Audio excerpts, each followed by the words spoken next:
Salam sejahtera dalam kasih Kristus kepada pemirsa di mana saja berada. Semoga perjumpaan kita hari ini melalui renungan Tabura Injil, semua kita ada dalam lindungan Tuhan, tetap sehat, semangat, ada sukacita, damai sejahtera, bahkan berkat Tuhan melimpah di dalam kehidupan kita. Pemirsa yang dikasihi dan diberkati Tuhan, mari kita mendengar firman Tuhan. Sebelum kita membaca dan merenungkan firman Tuhan, kita berdoa meminta pertolongan Roh Kudus. Kita berdoa. Ya Tuhan Allah Bapa di sorga, kami datang menyapa Engkau dalam kekudusan-Mu, seraya menaikkan ungkapan syukur dan terima kasih kami atas segala kasih dan kebesaran Tuhan di dalam seluruh perjalanan kehidupan kami. Kini kami kembali terus ada di dalam hidup yang Engkau anugerahkan. Kami akan mendengar, membaca serta mendengar dan merenungkan firman-Mu Tuhan. Berilah kami kekuatan dalam kuasa Roh Kudus. Beri kami hikmat dan kemampuan untuk menerima firman-Mu, memeliharanya di dalam kehidupan kami serta melakukannya.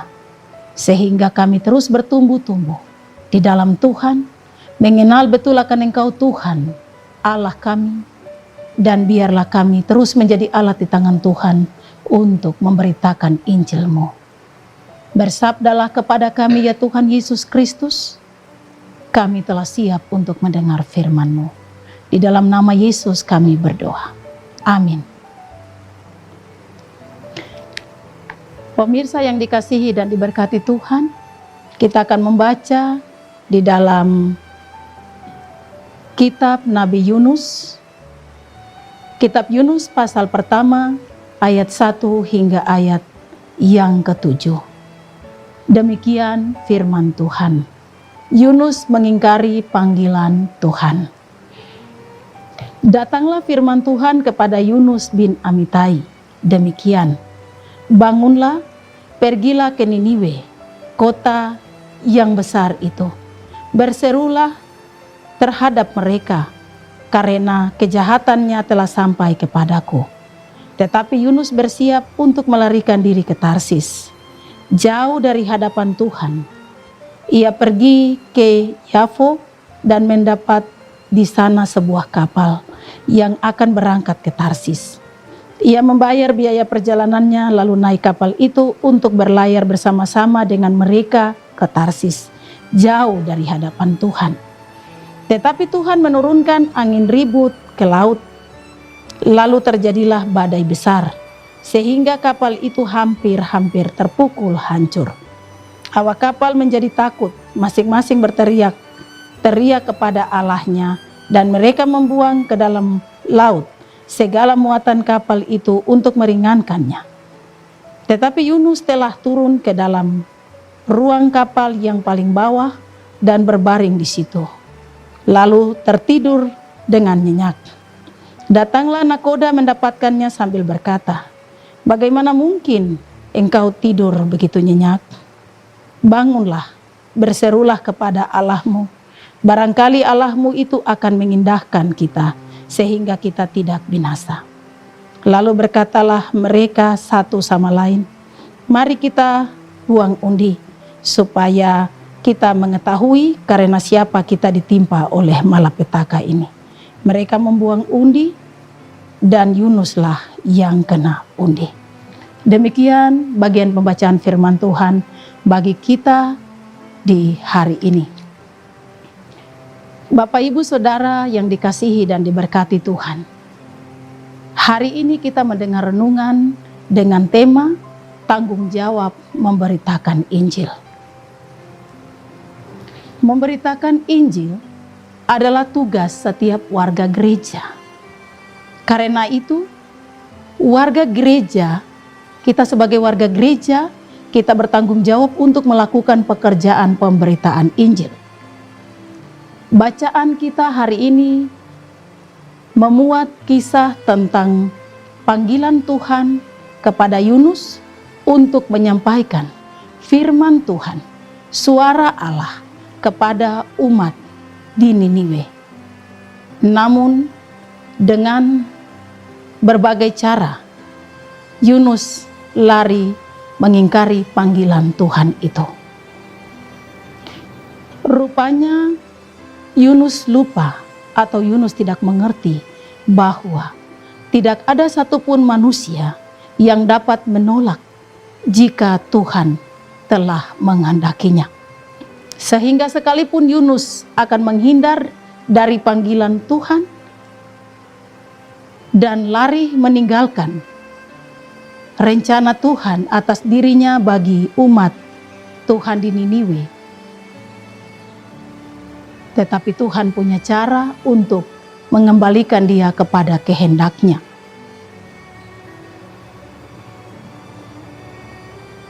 Saudara-saudari yang terkasih di dalam Tuhan Yesus Kristus, Tuhan menggunakan ombak besar, badai yang menimpa kapal, dan juga ikan yang membawa Yunus kembali ke pantai Niniwe sebagai alat di mana Tuhan menyatakan kekuatannya, kuasanya, kemuliaannya untuk mengarahkan Yunus kepada tujuan yang dikehendaki Tuhan. Dari pembacaan atau kisah tentang Yunus ini, kita dapat menemui beberapa makna yang dapat kita ambil sebagai bagian perenungan kita di dalam menjalani kehidupan kita. Yang pertama, tidak seorang pun yang dapat menolak atau mengelak jika Tuhan berkehendak memanggilnya untuk menjadi pelayan. Pemirsa yang dikasihi dan diberkati Tuhan, kita ini umat ciptaan Tuhan. Tuhan akan mengatur kita menurut kehendaknya. Setiap kita tidak dapat mengatur diri kita sendiri berdasarkan keinginan kita, jikalau Tuhan merancang kehendaknya di dalam kita. Kita tidak akan menolak, kita tidak akan mengelak. Tetapi siapapun kita di hadapan Tuhan, kita tetap akan dibawa Tuhan untuk kembali kepada apa yang dirancangnya bagi kita dalam kehendak dan kuasanya. Hal yang kedua dari makna yang dapat kita ambil dari kisah Yunus adalah Allah punya kehendak bebas untuk memberikan keselamatan kepada siapa saja yang mau Ia selamatkan. Sehingga orang Niniwe, sekalipun mereka dalam pandangan Yunus dan bangsa-bangsa lain adalah orang-orang jahat, tetapi Tuhan tetap mau agar mereka diselamatkan. Kadang kita berpikir di dalam hidup ini bahwa kita lebih baik dari orang lain, kita lebih benar dari orang lain. Sehingga ketika Tuhan mengutus kita, Tuhan mengarahkan kita untuk pergi memberitakan Injil kepada orang lain, menyatakan hal yang benar kepada orang lain, kita menganggap mereka orang berdosa. Sama seperti pemikiran Yunus kepada umat Tuhan yang ada di Niniwe, demikian juga bangsa-bangsa lain. Semua orang yang ada di dunia ini, semua manusia yang hidup di atas muka bumi ini dikasihi Tuhan. Oleh karena itu, Tuhan mau Injilnya harus terus dikabarkan, harus terus disampaikan sebagai berita keselamatan, sehingga semua orang diselamatkan, termasuk ketika Yunus harus datang ke Niniwe untuk menyelamatkan umat Tuhan yang ada di Niniwe. Hal yang ketiga adalah sekalipun kita berusaha menghindar dari panggilan Tuhan, tetapi Tuhan punya cara untuk mengembalikan kita ke tujuan semula yang dikehendaki Allah. Apapun alasan kita, apapun alasannya di hadapan Tuhan, tindakan Yunus tidak dibenarkan oleh Tuhan. Tuhan berhak memberi keselamatan kepada siapa yang Ia mau. Pemirsa yang dikasihi dan diberkati Tuhan, Tuhan mempunyai misi penyelamatan bagi dunia. Semua orang harus diselamatkan. Semua orang yang ada di bumi ini harus diselamatkan. Oleh karena itu, walaupun Yunus berpikiran lain terhadap keselamatan yang harus terjadi bagi bangsa Niniwe, Tuhan tetap bertindak, membawa Yunus kembali Walaupun Yunus melarikan diri, Tuhan membawa dia kembali. Artinya bahwa siapapun kita di hadapan Tuhan, kita tidak bisa lari dari kehendak Tuhan. Ketika Tuhan memanggil kita, ketika Tuhan berkehendak untuk kita memberitakan Injil, itu menjadi tanggung jawab kita. Dan kita harus melakukannya, melaksanakannya sebagai bagian yang dikehendaki Tuhan di dalam hidup kita. Kita adalah orang-orang yang telah ditebus oleh Kristus dan diutus untuk membawa kabar keselamatan bagi dunia di sekitar kita. Pertama-tama dalam keluarga kita, dalam persekutuan, kelompok atau kebersamaan di orang-orang yang ada di sekitar kita. Tapi juga kita mempunyai tugas memberitakan Injil di mana saja kita berada. Baik di rumah, baik di tempat kita bekerja, ataupun di tempat umum di mana saja kita berjumpa dengan orang lain. Kita sudah menjadi alat yang baik di tangan Tuhan. Kita punya tanggung jawab untuk memberitakan Injil. Memberitakan Injil melalui sikap kita, memberitakan Injil melalui perkataan kita yang menjadi berkat bagi orang lain, tapi juga memberitakan Injil melalui firman Tuhan yang kita sampaikan. Itulah sebabnya kita dipanggil. Itulah sebabnya kita dipilih Tuhan. Untuk itu, sebagai warga gereja yang baik, sebagai umat Tuhan yang baik, mari kita terus beritakan Injil.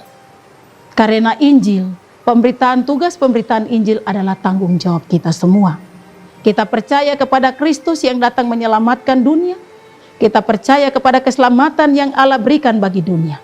Kita juga percaya bahwa ketika kita memberitakan Injil, pasti kita juga diselamatkan. Mari kita terus menjadi pemberita-pemberita Injil yang hidup. Kita menjadi surat-surat yang hidup, di mana hidup kita, keberadaan kita, aktivitas kita selalu terlihat bahwa kita juga ikut memberitakan Injil. Supaya di mana kita ada, di mana kita bekerja, atau di mana kita beraktivitas, Injil selalu diwartakan di dalam kehidupan kita. Kepada siapa saja. Sehingga Injil Kristus benar-benar menjadi nyata di tengah dunia ini. Keselamatan kekal yang diberikan Allah melalui Yesus Kristus dalam penderitaan, kesengsaraan, dan kematiannya, serta kebangkitannya akan menjadi nyata bahwa kita telah memberi diri kita untuk menjadi pemberita Injil yang dapat melakukan pemberitaan Injil itu setiap hari. Tuhan menolong kita, memampukan kita untuk terus menjadi saksi, menjadi pemberita Injil, sebab pemberitaan Injil itu menjadi tanggung jawab kita. Tuhan memberkati kita. Amin. Mari kita berdoa. Ya Tuhan Allah Bapa di sorga, Engkau telah mengutus kami ke dalam dunia untuk menjadi alat di tangan-Mu yang akan menyaksikan kebenaran firman-Mu di dalam seluruh kehidupan kami. Pakailah kami supaya kami benar-benar menjadikan hidup kami melakukan pemberitaan Injil dari waktu ke waktu. Ampuni semua salah dan dosa kami. Tuntun kami dalam kuasa Roh Kudus. Mampukan kami untuk menjadi saksi-Mu. Mampukan kami untuk terus memberitakan Injil di tengah dunia ini. Sebab pemberitaan Injil adalah tugas dan tanggung jawab kami sebagai orang-orang percaya yang taat dan setia, yang selalu memperhatikan segala kehendak Tuhan di dalam keberadaan kami sebagai umat-Mu. Pada saat ini, hamba berdoa bagi semua pemirsa di mana saja mereka berada, dengan segala keberadaan hidup mereka, situasi dan keadaan hidup yang sedang mereka jalani, pribadi, keluarga, bahkan di tengah tantangan, rintangan, masalah, di tengah pergumulan. Biarlah Tuhan dengan segala kasih dan kuasa-Mu, kehadiran-Mu memberi mereka pengharapan, kekuatan, membangkitkan mereka untuk tetap semangat di dalam situasi apapun. Injil tetap dikabarkan, Injil tetap diberitakan sampai Tuhan datang. Terima kasih Bapa di sorga, berkati seluruh hidup dan kehidupan kami, berkati kru rekaman Tabura Injil, bahkan berkati seluruh umat Tuhan, di mana saja mereka berada saat ini. Terima kasih Tuhan, ampuni semua salah dan dosa kami, dengarkanlah kami, biarlah firman-Mu hari ini memotivasi setiap pribadi yang percaya kepada Engkau untuk tetap memberitakan Injil melalui perkataan, melalui sikap perbuatan setiap hari, sehingga kami semua menghasilkan buah-buah kebenaran dari Injil yang diwartakan. Di dalam nama Tuhan Yesus Kristus, firman yang hidup, kami berdoa. Amin. Demikian renungan Tabura Injil hari ini. Kiranya melalui renungan hari ini, biarlah kita semua diberkati. Jangan lupa ikuti terus siaran renungan Tabura Injil. Tuhan memberkati kita semua. Shalom.